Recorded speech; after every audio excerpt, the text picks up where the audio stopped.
Nuestra órbita en decadencia nunca fue concebida como una misión a largo plazo. Estábamos aquí en la Estación Estrella Negra para estudiar el agujero negro, para mirar dentro del abismo y cuantificar lo incuantificable, no para convertirnos en residentes permanentes. Sin embargo, con cada rotación que pasa, la estación gime un poco más fuerte. La gravedad artificial fluctúa de manera más perceptible, y el horizonte de eventos, que antes parecía distante, ahora parece acercarse cada vez más, mientras la sombra de Hiperión B crece un poco más en la cubierta de observación. Han sido 3 años mirando al vacío cósmico, y estoy empezando a notar que algo me devuelve la mirada. No literalmente, por supuesto. Soy físico, no un místico. Pero los datos, las lecturas que obtenemos del fracturador de singularidad no tienen sentido. No encajan de ninguna manera dentro de las leyes conocidas del universo. Es este maldito proyecto singularidad lo que me ha quitado el sueño, el cabello, y probablemente años de vida, si soy honesto. La idea era absurda, audaz, rayando en la locura, incluso cuando la corporación Oasis la presentó por primera vez al Directorio Unificado de la Tierra. Tomar partículas, acelerarlas a velocidades cercanas a la luz, deslizarlas a lo largo del horizonte de eventos y, de alguna manera, entrelazarlas cuánticamente con patrones neuronales humanos. Fundirse con la singularidad. El viaje definitivo. Por supuesto, en aquel entonces todo era teórico, solo ecuaciones en una pantalla, y el sueño febril de algún ejecutivo corporativo ansioso por dejar su huella y obtener una buena ganancia, sin duda. Yo era más joven entonces, más idealista, hambriento de demostrar mi valía. Ahora, solo siento un vacío donde antes estaba esa ambición, reemplazado por un miedo que clava sus garras un poco más profundo cada día. Debí haber escuchado a mi instinto cuando el primer informe detalló la muerte de un investigador junior, una consecuencia de protocolos de seguridad anulados en un intento por recopilar datos más rápido. Fue una tragedia que se pudo haber evitado. Debí haberlo visto en ese momento. La imprudencia, el total desprecio por la vida humana en la búsqueda del progreso. Ya no se trataba solo de la ciencia, si es que alguna vez lo fue. Fue Clara quien primero expresó preocupaciones serias sobre el proyecto. La doctora Clara Álvarez, una astrofísica terca como una mula, y la única persona en esta estación que puede vencerme constantemente en el ajedrez. Nos conocemos desde hace mucho. Clara y yo compartimos nuestros días de universidad, cuando ambos éramos jóvenes brillantes y llenos de sueños sobre desentrañar los secretos del universo. Incluso salimos durante un tiempo. Un romance breve e intenso que terminó tan abruptamente como comenzó. Demasiada ambición, demasiado orgullo, demasiado traslape en nuestras carreras. Aún así, siempre ha habido una conexión, un respeto mutuo, quizás incluso una chispa de algo más, enterrado bajo capas de palabras no dichas y rivalidad profesional. Recuerdo una discusión en particular, tarde en la noche, en su laboratorio, sobre las implicaciones éticas del proyecto. Ella pensaba que estábamos jugando a ser dioses. Yo pensaba que era demasiado cautelosa. No nos hablamos durante una semana después de eso. Ahora desearía haberla escuchado. Siempre tuvo una mejor visión del panorama general. Yo tengo una mejor cabeza para los números, pero los números pueden ser engañosos, especialmente cuando intentan describir algo que existe más allá de los límites de nuestra comprensión. Luego está el Dr. Julián Olmos. Su nombre me provoca escalofríos incluso en la cubierta más cálida de la estación. Brillante, sí, pero con una intensidad maníaca que te hace querer revisar si lleva armas ocultas. Siempre estuvo obsesionado con la singularidad. No la veía solo como una anomalía gravitacional. Hablaba de ella como si fuera una entidad viva, un ser consciente. Tonterías místicas, lo llamé en uno de nuestros muchos debates. Tenía una forma de mirarte, un brillo depredador en los ojos que te hacía sentir como si estuviera diseccionándote, capa por capa, buscando tus debilidades. Fue uno de los primeros en ofrecerse voluntario para los experimentos de fusión con la singularidad, cuando el proyecto pasó de lo teórico a lo práctico. Salivaba ante la oportunidad. Si alguien en esta estación iba a abrazar el abismo, era Julián Olmos. Y lo ha hecho en el sentido más literal posible. Los experimentos comenzaron con tanto entusiasmo, con tanto fervor. El fracturador de singularidad, una monstruosa pieza de maquinaria que domina el laboratorio principal, cobró vida con un estruendo ensordecedor. Utilizamos haces de partículas exóticas, enfocadas y manipuladas con una precisión que todavía me asombra. Los resultados iniciales fueron intrigantes, perplejos. Observamos fluctuaciones en el campo gravitacional local, distorsiones mínimas en el flujo del tiempo dentro del laboratorio y señales extrañas, casi coherentes, captadas por el comunicador de enlace cuántico. Luego, ocurrió el incidente con el Dr. Esteban Vergara. La brecha de contención. Vi todo en la transmisión de seguridad. Su cuerpo se distorsionó como un reflejo en un espejo de feria antes de colapsar en una masa informe. Fue entonces cuando empezaron a llegar los informes, fallos en los sistemas, ruidos extraños, relatos inquietantes de la tripulación. Una técnica juró que vio su reflejo envejecer rápidamente en un espejo del comedor. Un guardia de seguridad afirmó haber oído voces, como si provinieran de otro punto en el tiempo. ¿Pasado o futuro? No podía decirlo. Cada incidente por separado podía ser descartado, pero en conjunto pintaban un cuadro perturbador. Uno que mi mente racional luchaba por aceptar. Fue después de que sellamos el laboratorio, después de que el Dr. Vergara se convirtió en una masa irreconocible de carne, después de que cesaron los gritos y se silenciaron las alarmas, cuando obtuve mi primer vistazo real a lo que habíamos creado.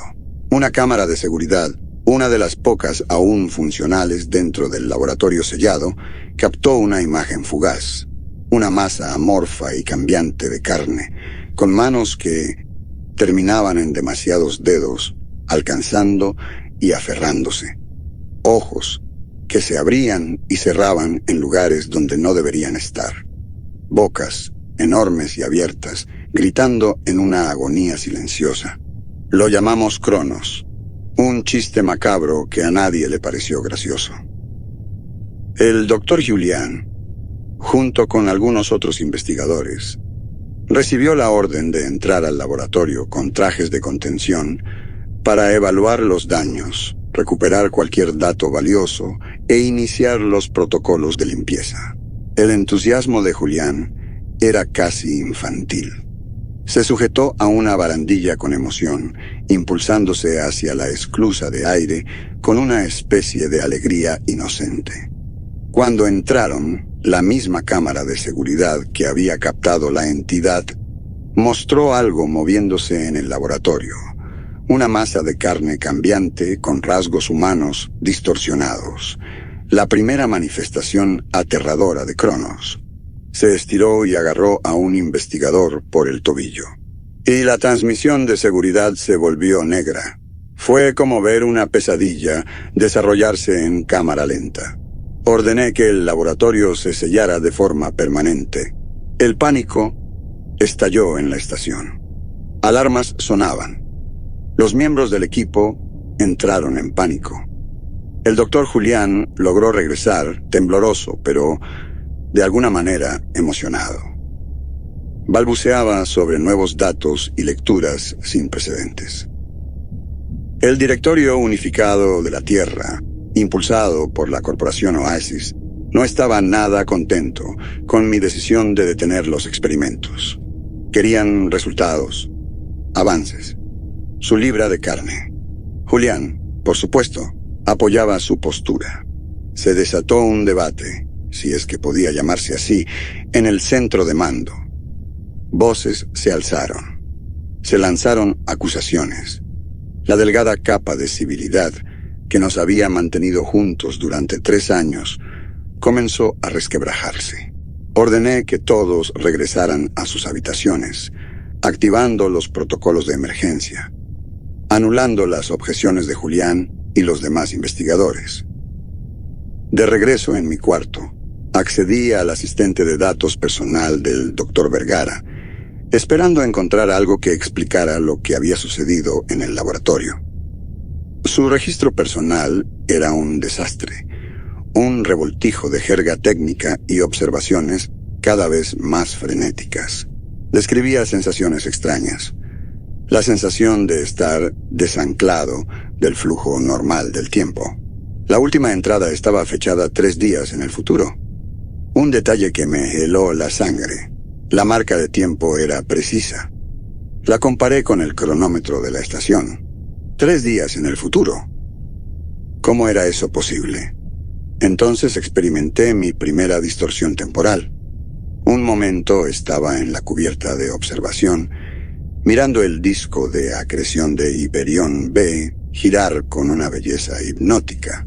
Al siguiente, estaba en un pasillo fuera de la cubierta, sin memoria de cómo había llegado allí. Verifiqué el cronómetro de la estación. Habían pasado 6 horas. 6 horas que no podía explicar.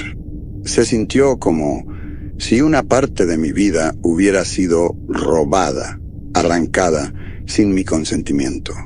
Los informes de la tripulación se volvieron más frecuentes, más inquietantes. El teniente Rubén Valdivia, un veterano de innumerables misiones espaciales, fue encontrado muerto en la armería. Su cuerpo marchito, anciano, como si hubiera envejecido un siglo en un instante. La doctora Elena Ruiz, nuestra jefa de medicina, fue descubierta en sus aposentos, regresada a un estado infantil, incapaz de hablar o de cuidarse a sí misma, sus ojos abiertos, vacíos. Los miembros de la tripulación empezaron a informar que el sistema asistido médico, SAM, estaba funcionando mal. Lo vi yo mismo, 2 veces. Una vez, operando a un miembro de la tripulación completamente sano, haciéndole incisiones sin razón aparente. La segunda, no quiero recordarlo. El sonido metálico de su instrumental, arrastrándose sobre la mesa, me perseguirá por siempre. Después de eso, comenzamos a bloquear las puertas de la enfermería. Era evidente que esta entidad, Cronos, no era solo una amenaza física. Era algo mucho más insidioso. Deformaba el tiempo, torcía el espacio, y de alguna manera infectaba las mentes de aquellos que entraban en contacto con él. Revisé las grabaciones de seguridad. Las pocas cámaras que aún funcionaban mostraban un pasillo fuera del laboratorio sellado. Y ahí lo vi. Cronos. No era solo una masa de carne. Rasgos específicos, horriblemente humanos pero completamente erróneos, aparecían y se desvanecían en su superficie. Una mano, imposible de grande, se extendió desde la masa. Su piel tenía la textura de un pergamino viejo. Luego se disolvió, solo para ser reemplazada por una hilera de dientes, dispuestos en una grotesca parodia de una sonrisa humana. Un ojo, inyectado en sangre y sin párpados, surgió de lo que podría haber sido un hombro. Su mirada transmitía tanto hambre como una aterradora vacuidad. No se movía a través del pasillo como un ser físico. En cambio, el pasillo mismo parecía deformarse a su alrededor. Las paredes ondulaban como tela. La perspectiva se distorsionaba, como si el espacio mismo se doblara y se reconfigurara para acomodar su geometría. Un momento estaba a metros de distancia. Al siguiente, presionaba contra la lente de la cámara. Un caleidoscopio de carne distorsionada llenó la pantalla, y luego la transmisión se volvió estática. Era una visión de una antirrealidad. Un lugar donde las leyes de la física no solo estaban rotas, sino completamente descartadas. Y fue entonces cuando tomé la decisión. El reactor de fusión que alimenta la estación Estrella Negra. Si Cronos es algún tipo de entidad basada en energía, y los datos iniciales sugieren que lo es, quizás podamos debilitarlo. O al menos contenerlo. No un apagado completo. Eso sería un suicidio. Soporte vital, gravedad, todo fallaría. Pero una reducción parcial, dejándolo en niveles de emergencia, combinada con la activación de un campo de contención alrededor del laboratorio. Ya estábamos en tiempo prestado. No veía otra opción. Necesitábamos ganar tiempo. Tiempo para descubrir cómo deshacernos de esta cosa de manera permanente sin matarnos en el proceso. Mientras me dirigía a la sala de control del reactor, decidido a debilitar a Cronos y contener su propagación, fui atacado en un pasillo estrecho. Una sección de la pared se onduló, el metal gimiendo como si soportara una presión inmensa, y luego emergió, surgió del mamparo, como una grotesca parodia de un nacimiento. Una mano pálida y húmeda, con demasiados dedos, cada uno terminado en una uña amarillenta como marfil viejo, me agarró del brazo. Su agarre era como acero helado, y sentí algo drenarse de mí. Mi cuerpo envejeció rápidamente. Donde me tocó la piel, mis músculos se atrofiaron. Mis huesos se volvieron frágiles. Sentí como si mi propia fuerza vital estuviera siendo absorbida. Un cegador rayo de luz azul cortó la oscuridad, y la criatura se encogió. Clara estaba allí. Sostenía un cortador láser de alta potencia, normalmente usado para atravesar materiales densos durante las reparaciones de la estación. «Suéltalo», ordenó, con la voz tensa de urgencia. Los efectos casi paralizantes del contacto de Cronos con mi brazo comenzaron a desvanecerse. Mis huesos ya no se sentían como tiza desmoronándose. Podía mover los dedos sin sentir que se iban a quebrar. «Bien», dije, tomando una respiración temblorosa. «Reactor primero, luego contención». Nos dirigimos a la sala de control del reactor. Pasamos junto a otros miembros de la tripulación, pero ya no había ningún sentido de orden. Algunos corrían a nuestro lado, sus rostros deformados por el terror, los ojos abiertos y vacíos, tropezando con las paredes, sin siquiera notarlo. Solo corrían, a ciegas, en un intento desesperado de huir de los horrores invisibles. Otros habían sucumbido a la influencia de la entidad. Su cuerpo estaba contorsionado, sus extremidades agitándose frenéticamente, como si estuviera atrapada en un vórtice invisible. Sus gritos eran agudos y desgarradores. Un contrapunto escalofriante a los lamentos de la estación. Cada encuentro era una nueva ola de horror, una muestra del creciente poder de la entidad y de la completa desintegración del orden y la cordura en la Estrella Negra. Cuando llegamos a la sala de control del reactor, la encontramos sorprendentemente vacía. ¿Dónde está todo el mundo?, preguntó Clara, escaneando los monitores inactivos. Su voz resonó en la inusual quietud. Escondiéndose, dijo una voz detrás de nosotros. Nos giramos. Julián Olmos. Su energía habitual y maníaca había desaparecido. Ahora parecía vacío, como si hubiera envejecido una década en cuestión de horas. Incluso él parecía comprender la gravedad de la situación. Los que aún están cuerdos, al menos, añadió en voz baja. Sus ojos se desviaron hacia la ventana reforzada de observación. Nos miró de nuevo, una pregunta formándose en sus labios. No lo van a apagar completamente, ¿verdad? Reducción parcial, dije. Solo lo suficiente para debilitar a Cronos, con suerte. Y activaremos un campo de contención alrededor del laboratorio. Julián asintió lentamente. No está bien, murmuró. No es natural. Hizo una pausa. Su voz se redujo a poco más que un susurro. Pero es fascinante. Se quedó allí con su traje caro, ahora arrugado y manchado, por primera vez sin estar ansioso por arrojarse de cabeza al problema. Por primera vez parecía un niño asustado, fuera de su elemento. Los ayudaré, dijo después de un momento. Conozco este sistema mejor que nadie. Juntos, iniciamos la reducción de energía. A través de la ventana reforzada, el núcleo del reactor brillaba con un azul vibrante, y luego comenzó a atenuarse. Su luz se desvaneció a un tono azulado pálido.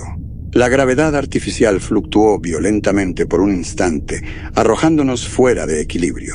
Luego se estabilizó, aunque notablemente más débil. Campo de contención, dije, moviéndome hacia la siguiente consola. Ojalá esto funcione. Activamos el campo. Una barrera traslúcida y centelleante envolvió el laboratorio de investigación y los pasillos circundantes. No era perfecto. Podíamos verlo luchando por mantener su integridad, pero estaba aguantando. La estación cayó en un inquietante estado de semi-oscuridad. El silencio fue interrumpido solo por el intermitente ulular de las alarmas, por los crujidos y gemidos de la estructura de la estación, y por los susurros frenéticos de la tripulación superviviente. Se sentía como si estuviéramos atrapados dentro de una bestia moribunda. Sus estertores de muerte resonando a nuestro alrededor. Avanzamos por los pasillos oscurecidos, iluminados únicamente por las débiles luces de emergencia de nuestros cascos. Encontramos a otros sobrevivientes. Los reunimos. Tratamos de ofrecerles un poco de consuelo, de seguridad, pero los ataques continuaron. Las distorsiones temporales y espaciales se intensificaron, incluso con el campo de contención en su lugar y el reactor operando en su mínima capacidad. Cronos seguía desgarrándonos. Entonces, desaparecí. Un momento caminaba al lado de Clara. Al siguiente, estaba solo, en un pasillo que no reconocía. El aire denso con un dulzor pegajoso que me hizo vomitar. Vi mi reflejo en las paredes metálicas, distorsionado, a veces más viejo, a veces más joven, a veces ni siquiera humano. Estas no eran solo alucinaciones visuales. Las sentía en mi cuerpo.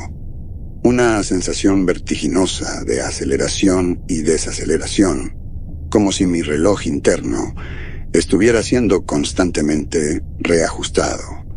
Durante uno de estos episodios, vi al doctor Esteban Vergara, pero no al hombre que conocía, no al joven investigador entusiasta que siempre tenía una pregunta, un chiste, una sonrisa lista. Estaba fusionado con el mamparo, su cuerpo distendido, como si el metal lo estuviera devorando. Su piel, estirada, hasta volverse casi translúcida. Uno de sus brazos había desaparecido por completo, reemplazado por un enredo de cables y tubos que se extendían dentro de la pared. Su rostro, alguna vez lleno de energía juvenil, ahora era solo un cráneo demacrado. Su piel, tensa sobre los huesos, sus labios, retraídos en un rictus de dolor, exponiendo sus dientes en una sonrisa grotesca.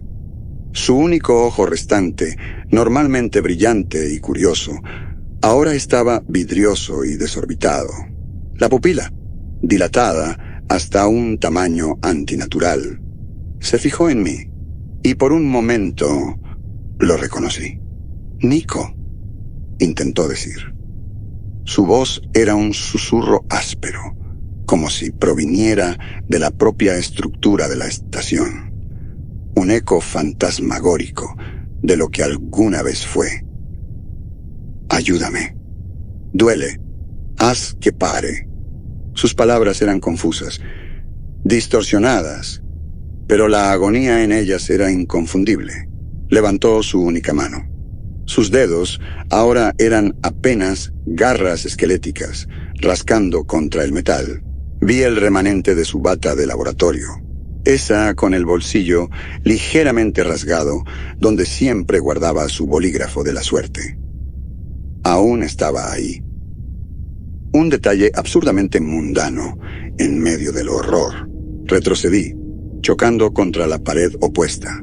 Cerré los ojos con fuerza, tratando de bloquear la imagen, el sonido de su voz, pero quedó grabado en mi mente. Cuando volví a abrir los ojos, se había ido, como si nunca hubiera estado ahí. Solo quedaba el metal frío del pasillo, pero el recuerdo de su mirada, ese se quedó conmigo. Encontramos a un grupo de sobrevivientes refugiados en el comedor. Estaban intentando usar el comunicador de enlace cuántico, tratando de enviar una señal de auxilio. Pero la gravedad del agujero negro, combinada con la influencia de Cronos, lo hacía casi inútil. Solo lograban obtener fragmentos de estática, mensajes distorsionados, palabras inconexas, provenientes de todas partes a la vez. Las luces de emergencia parpadearon, y luego se apagaron. La penumbra llenó el comedor. Un susurro colectivo recorrió la habitación. El pánico creció. En el centro del cuarto, la oscuridad se solidificó. No era solo la ausencia de luz. Era algo tangible. Algo que se retorcía y cambiaba. Era Cronos, pero no en su forma de carne. Era una ruptura en el tejido del espacio. Una distorsión dentro de la distorsión. Las imágenes dentro de ella eran un caos. Otros lugares. Otros tiempos. Parpadeaban ante mis ojos, golpeando mis sentidos, haciéndome tambalear. La entidad se expandió. Una onda de realidad distorsionada irradiaba desde su centro. Gritos llenaron el comedor. Una oficial de la tripulación envejeció décadas en un instante. Su cabello se volvió blanco. Su piel se arrugó. Su cuerpo se marchitó y colapsó en un montón de polvo. Otra persona quedó atrapada en un bucle de memoria. Una misión pasada, una tragedia revivida. Se agarró el rostro con las manos, tratando de escapar de la visión, gritando. Cronos se disipó tan rápido como apareció, pero dejó algo atrás. El eco de su presencia. Un frío insoportable. El hedor a ozono. Y el silencio quebrado por los sollozos de los sobrevivientes. No podíamos ganar esta pelea. No contra algo así. Pero quizás podíamos deshacerla. No vamos a salir de aquí, dijo Clara. Su voz era plana, vacía. Estábamos en la cubierta de observación, el único lugar de la estación que aún se sentía remotamente seguro. Hiperión B dominaba la vista, su disco de acreción girando lentamente. «Tenemos que intentarlo», dije. Sabía que probablemente tenía razón, pero no podía rendirme. El fracturador de singularidad, podríamos revertir el proceso. Cortar la conexión de Cronos con nuestra realidad. ¿Y si lo empeoramos?, preguntó Julián. ¿Y si desatamos algo aún peor? Era una posibilidad, una que yo también había considerado. Ya estamos en el fondo del abismo, Julián, dije. No hay otro lugar a donde ir, excepto hacia arriba. Le expliqué mi teoría, que Cronos era un ser de dos mundos, nacido de las conciencias fragmentadas, expuestas a las partículas exóticas, atrapado entre nuestra realidad y la singularidad. Si podíamos invertir la configuración original del experimento, si podíamos crear una especie de antifusión, quizás podríamos forzarlo a regresar al agujero negro. O al menos, neutralizarlo. Julián asintió lentamente. «Es nuestra única opción», susurró. El camino hacia el laboratorio fue un descenso al infierno. La estación se estaba desmoronando. Las distorsiones se intensificaban, pasillos que se alargaban y acortaban. Gravedad que desaparecía y reaparecía sin previo aviso. Vimos a más víctimas de Cronos. Un hombre atrapado en un bucle de tiempo, muriendo una y otra vez.